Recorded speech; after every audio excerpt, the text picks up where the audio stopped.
For today's video, gagawa tayo ng pichi-pichi. So, ang gagamitin ko ngayon sa ating pichi-pichi, itong cassava. Bali, nabili ko lang to sa supermarket. Bali, yung cassava na nakaganito na siya. Ayan, frozen. Ayan.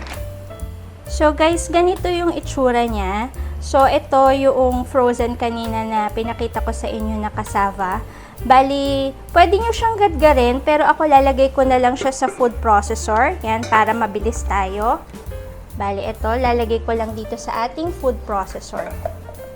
So, ayan, di ko siya pupunuin. So, kalahati muna ilalagay natin sa ating food processor. So, ayan guys, pag ganito na yung consistency niya, ayan, ganyan na siya, okay na to. Ayan, okay na yung ating cassava. Bali, ang gagawin ko, tatapusin ko lang tong i-food processor and then babalik tayo for our next step. Bali guys, eto na yung cassava na na-grate natin. Bali, gagamit lang tayo ng 2 cups na grated na cassava. And then, maglalagay tayo ng 1 cup ng sugar. Maglalagay din ako ng 1 cup ng water. Ayan, luin lang natin. Maglalagay tayo ng 1 teaspoon ng lye water para makunat siya. And then 1 teaspoon ng vanilla extract. Then haluin lang natin. So ayan, hahaluin lang natin mabuti. So now pag nahalo na natin siyang mabuti, ilalagay na natin siya dun sa ating puto molder. Ito yung ating gagamitin na puto molds. Bali, papahiran ko lang siya ng melted butter. Yan, para mabilis natin na matanggal yung ating pichi-pichi later. Pwede rin namang oil, pero ako para dagdag flavor lang, lalagyan natin siya ng butter. So now, maglalagay na tayo ng mixture dun sa ating molds.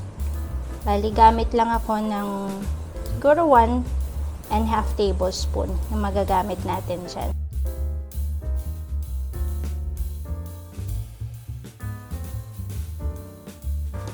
So, ayan, bali nilagay ko na yung ating cassava dun sa ating molds. Ngayon, steam lang natin siya for 30 minutes. So, ayan guys, after natin ma-steam ng 30 minutes yung ating pichi-pichi, eto na siya. And then, pinalamig ko lang ng konti. Ngayon, i-unmold na natin siya. Padadaanan lang natin ng bread knife yung gilid. And then, yan, madali na siyang mai-unmold.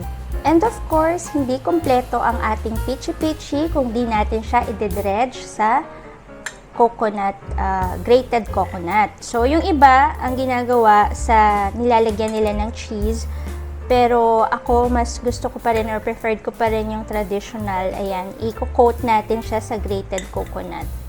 At ayan, nakagawa na tayo ng pichi-pichi.